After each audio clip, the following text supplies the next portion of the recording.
30 வயசு ஆனாலே, ஆணா இருந்தாலும் சரி, பெண்ணா இருந்தாலும் சரி, அந்த பேக் போன் வலி கண்டிப்பா எல்லாருக்குமே வரும். அதுக்கு சரியான தீர்வு கருப்பு உளுந்து, இந்த பாசி பயிரும் தான். அத வச்சு சூப்பரான சாதம். அதே மாரி ஹெல்த் சாப்பாடு செஞ்சிருக்கேன்னு சொன்னாலே, காது கேட்காத மாதிரியே இருப்பாங்க. ஆனா இந்த தடவ வாய்ப்பே இல்ல. இந்த ஒரு முறை இந்த மாதிரி செஞ்சு குடுங்க. வாரத்துக்கு ஒரு தடவ கேட்டு வாங்கி சாப்பிடுவாங்க. அத எப்படி செய்யலான்னு பார்க்கலாமா? இப்ப புழுங்கல் அரிசி, அதுக்கப்புறமா பாசிப்பயிறு, கருப்பு உளுந்து இத மாரி ஊற வச்சு எடுத்துக்கோங்க. 3மே ஒரு பங்கா போட்டுக்கோங்க. இப்போ ஒரு 2 டீஸ்பூன் அளவுக்கு சீரகமும் சேர்த்துக்கோங்க. ஒரு 1/4 டீஸ்பூன் அளவுக்கு வந்து மஞ்சத்தூள் சேர்த்துக்கோங்க. அப்புறமா ஒரு 4, 5 வெல்லப்பூட வந்து தாராளமா சேர்த்துக்கோங்க. இடிச்சு சேர்த்துக்கோங்க. அப்புறமா கொஞ்சமா சின்ன வெங்காயத்தையும் இடிச்சு சேர்த்துக்கலாம். இப்போ ஒரு தக்காளியும் பெனஞ்சு விட்டுருங்க.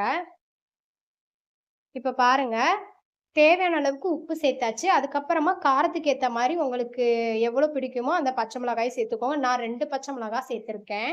அப்ப தேவையான அளவுக்கு தண்ணி விட்டு இந்த மாதிரி பெருங்காயத்தூள போட்டு, கொஞ்சமா மல்லித்தழையும் தூவி விட்டு, நல்லா விசில் அடிச்சு எடுத்தீங்கன்னா, சூப்பரா இந்த மாதிரி சாதம் ரெடி ஆயிரும். இத வந்து கிட்ஸுக்கு சுட சுட ஊட்டி விடுங்க. அவ்வளவு டேஸ்ட்டா விரும்பி சாப்பிடுவாங்க. இதுக்கு சரியான சைடிஷ் என்னன்னு பார்த்தீங்கன்னா, தேங்காய் துவையல் தாங்க. அப்புறமா ஆண்கள் எப்படி சாப்பிடுவாங்க அப்படின்னு நீங்க கேட்டீங்க. ஆனா இப்படி குடுத்தாலும் சாப்பிடுவாங்க. இன்னும் கொஞ்சம் பெட்டரா வந்து நீங்க 1 டம்ளர் தண்ணி விட்டு, நம்ம தயிர வந்து இதுல ஊத்தி, அந்த மாரி பெனஞ்சு இந்த மாரி அப்பளம் பொரிச்சு, இந்த மாரி தேங்காய் துவையலோட குடுத்தீங்கன்னா, கண்டிப்பா சாப்பிடுவாங்க. குறுக்கு எலும்புல இருக்கிற வலி எல்லாம் கண்டிப்பா போயிரும். வாரத்துக்கு ஒரு முறை இந்த மாரி ஹெல்த்தியா சாப்பிடுங்க.